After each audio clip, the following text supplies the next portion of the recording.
erro, sabe? Uma formalidade esquecida. Será que isso pode, assim, anular todo um processo trabalhista? Hoje vamos mergulhar fundo nas regras sobre nulidades. É um tema, olha, crucial para entender como a Justiça do Trabalho lida com essas falhas, né? Vamos analisar o que dizem artigos-chave da CLT e também súmulas importantes do TST. A nossa missão aqui é descomplicar isso tudo, entender quando um ato é inválido e o que acontece depois. Exatamente. Acho que o ponto central, né, é entender que, no processo do trabalho, a forma, ela não prevalece sobre a finalidade do ato. Mas, claro, tem limites. Existem regras claras para garantir que ninguém saia prejudicado injustamente por um erro. Legal, então, começando pelo básico. O que é exatamente uma nulidade processual? Seria tipo uma sanção da lei quando um ato não segue a forma que deveria? Isso.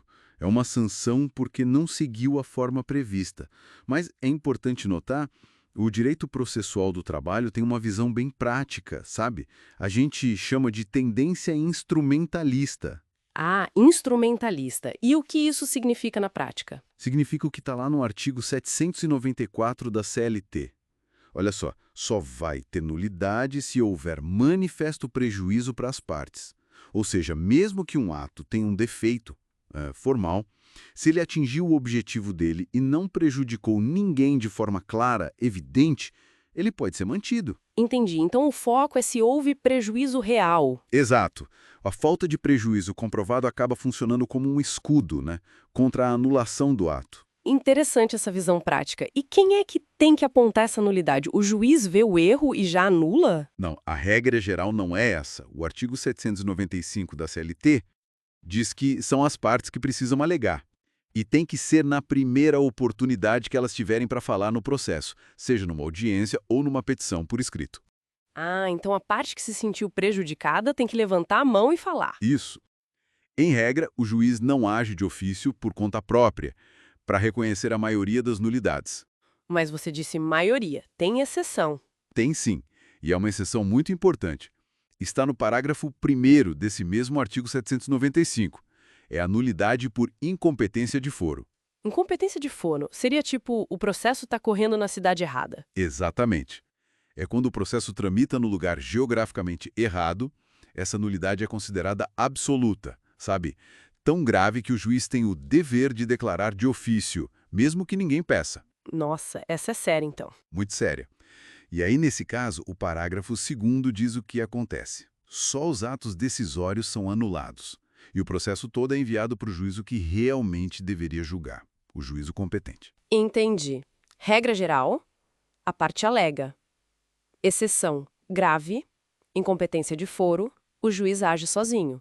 Mas e se existir o vício, o erro, mas mesmo assim a nulidade não for declarada? Tem situações assim? Tem sim. O artigo 796 da CLT traz duas situações principais. Primeira, se for possível consertar o erro ou simplesmente refazer o ato do jeito certo. A ideia é sempre tentar salvar, né? Sanar o problema. Tentar aproveitar o que dá. Isso. E a segunda situação é: a nulidade não vai ser declarada se quem está alegando foi a própria pessoa que causou o erro. É aquele princípio antigo, né? Ninguém pode se beneficiar da própria torpeza. Basicamente, quem aprontou não pode querer tirar vantagem disso. Faz todo sentido, busca a boa-fé, né? E quando a nulidade é declarada mesmo, o que acontece com o processo? Anula tudo? Não necessariamente tudo. O juiz ou o tribunal, quando declara a nulidade, tem que dizer direitinho quais atos foram atingidos por ela. Isso está no artigo 797 da CLT. E a regra geral, que está lá no artigo 798, é que a anulação de um ato só prejudica os atos que vieram depois dele e que dependiam diretamente dele. O sistema tenta preservar ao máximo os atos que foram feitos de forma válida. Ah, legal. Busca-se preservar o andamento. Vamos ver isso na prática. O TST deve ter súmulas sobre isso, né? Com certeza. Um exemplo ótimo é a súmula 427. Ela trata de um problema bem comum: intimação que sai no Diário Oficial em nome de advogado errado. Ah, isso acontece bastante. Pois é, se a parte pediu expressamente que as publicações saíssem no nome de um advogado específico, mas a intimação sai em nome de outro advogado, Mesmo que esse outro também tenha procuração no processo, o ato é nulo. Entendi. Pediu X, saiu Y, é nulo. Exato. Mas, atenção ao detalhe, a súmula diz salvo se. A nulidade pode ser afastada se a outra parte conseguir provar que, apesar do erro na publicação, não houve prejuízo real para a parte que seria intimada. Ah, de novo a questão do prejuízo. Volta lá no artigo 794. Exatamente. A prova do não prejuízo derruba a nulidade nesse caso. Outro cenário muito frequente é o da representação processual irregular. Isso está na súmula 456 do TST. Representação irregular, tipo, problema na procuração? Isso mesmo. O item I dessa súmula é bem claro. Se uma empresa, uma pessoa jurídica, passa uma procuração, mas não consta o nome de quem assinou por ela, nem o nome de quem recebeu os poderes, essa procuração é inválida. Falta identificação básica. E se essa falha na procuração for percebida logo no começo, na primeira instância? O que o juiz faz? Aí entra o item 2 da súmula 456. Seguindo a linha do Código de Processo Civil, lá no artigo 76, o juiz deve dar um prazo. Geralmente é um prazo curto, de 5 dias, para a parte corrigir o defeito. E se não corrigir? Depende de quem errou. Se foi o reclamante, o autor da ação, e ele não corrigir, o processo é extinto, acaba ali. Se foi o reclamado, a empresa, e ela não corrigir, ela é considerada rével. Sofre todas as consequências disso. Consequências sérias. E se esse mesmo problema só for notado lá na frente, já na fase de recurso no tribunal? O procedimento é bem parecido, viu? O item 3 da súmula 456 diz que o relator, lá no tribunal, também tem que dar esses mesmos 5 dias para corrigir o vício na representação. E as consequências? Se for o recorrente, quem entrou com o recurso, e ele não arrumar a procuração, o recurso dele nem é conhecido. É como se não tivesse sido apresentado.